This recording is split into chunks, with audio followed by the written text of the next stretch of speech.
Mesdames et messieurs, bonsoir. Bonsoir et bienvenue dans cette toute nouvelle émission intitulée Carte sur table. À l'honneur, nous allons nous pencher sur la liberté d'expression. Celle-ci est-elle en danger? Faut-il lui fixer des limites? C'est à ce genre de questions que nous allons tenter de répondre, donc en compagnie de nos deux invités, qui sont donc le professeur Frédéric Goldenkraut.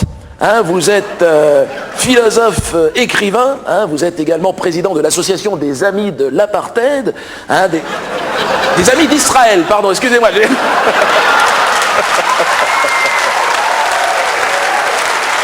Petit lapsus. Ce sera coupé, vous inquiétez pas, ce sera coupé au montage. Alors, vous êtes également l'auteur d'un ouvrage intitulé L'Islam ou le sida des consciences. Vous allez nous en parler. Vous allez nous en parler. Et de l'autre côté, donc le professeur Tawfiq Hamidi. Vous nous venez, quant à vous, de l'université du Caire, en Grèce, en Égypte, pardon. Vous êtes également philosophe, écrivain, et notamment l'auteur d'un ouvrage intitulé Le judaïsme, une escroquerie de 4000 ans. Alors, on va y revenir. Alors, je rappelle simplement que ce débat fait suite à l'affaire Dieudonné, cet humoriste pygmée qui a exécuté en direct sur France 3 un sketch jugé antisémite, voilà, pour certains, ou au contraire parfaitement réussi pour d'autres. Vous allez nous en parler. Alors, moi, ma première question, je vais la poser au professeur Goldenkraut. Oui, c'est un tirage au sort qu'on a fait. Avec la direction, monsieur. Ben oui, mais tiens, coupez-lui son micro, mais ça n'a pas de sens. Alors, moi, ma première question sera la question suivante. C'est moi qui fais ça? Tu pourras l'enlever, ça, au montage? Je sais pas, oui, j'ai dû manger un truc. Non, ça sera coupé, ne vous inquiétez pas. Alors, je vous pose la question. Alors, ma première question sera la suivante. Professeur, selon vous, peut-on rire de tout?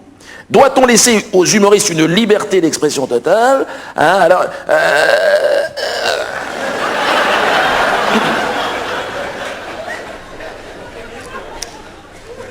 Écoutez, je ne m'exprimerai pas ce soir en tant que juif pratiquant, athée et laïque,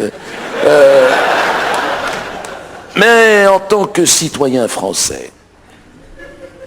Heurté, voyez-vous, au plus profond de lui-même par cette agression anti-juive sans précédent depuis 60 ans. Ne me coupez pas. Quand je parle, ne me coupez pas la parole. Et vous, ce soir, j'ai mal. Et la douleur qui m'accompagne ne date pas d'hier. Elle vient ponctuer 100 000 ans de persécution. 100 000... Ne me parlez pas! Je vous ai dit de ne pas couper la parole. Ah, mais oui, mais c'est emmerdant. Eh oui, les présentateurs, ils se déplacent. Je ne veux pas l'avoir dans le champ de la caméra, voilà. Allez, je reprends. J'en étais où, là? 100 000 ans, voilà, d'accord. 200 000, tiens, je vais dire 200 000.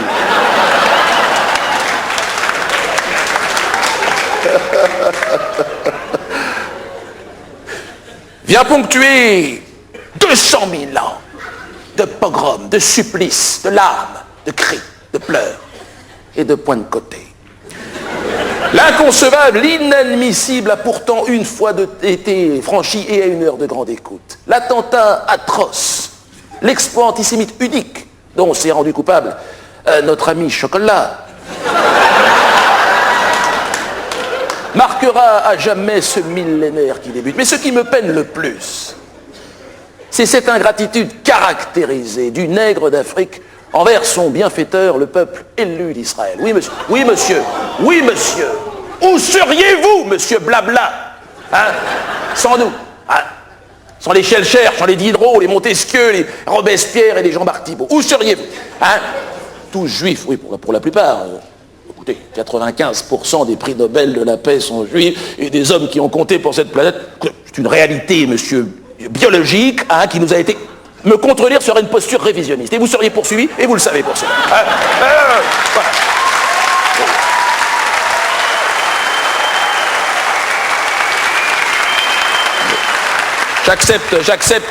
J'accepte vos excuses. Voilà, plus bas quand même. rampez sur le sol. Voilà. Alors, mais là n'est pas, voyez-vous, la question.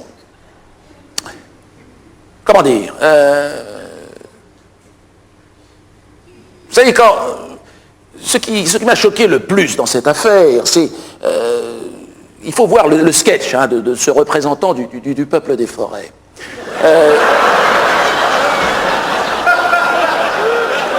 Car effectivement...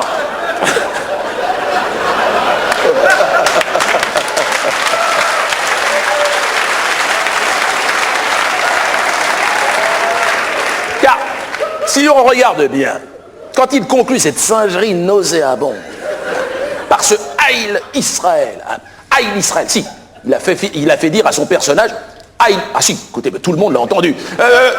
Ah ben il ne l'a peut-être pas dit, en tout cas tout le monde l'a entendu. Et voyez-vous, il faut entendre le véritable projet de cet individu, mais qui est l'extermination radicale du peuple juif de cette planète. Mais bien sûr, blablabla propose pour moi de réouvrir les chambres à gaz. Et ça ne fait pas l'unanimité au sein de ma communauté, je ne vous le cache pas. Effectivement, nous sommes sur un sujet où la passion est omniprésente. Je vous demanderai simplement de garder évidemment le cadre de la bienséance. Alors, je vais me retourner vers le professeur Ramidi, en vous demandant par contre d'être le plus court possible dans votre réponse.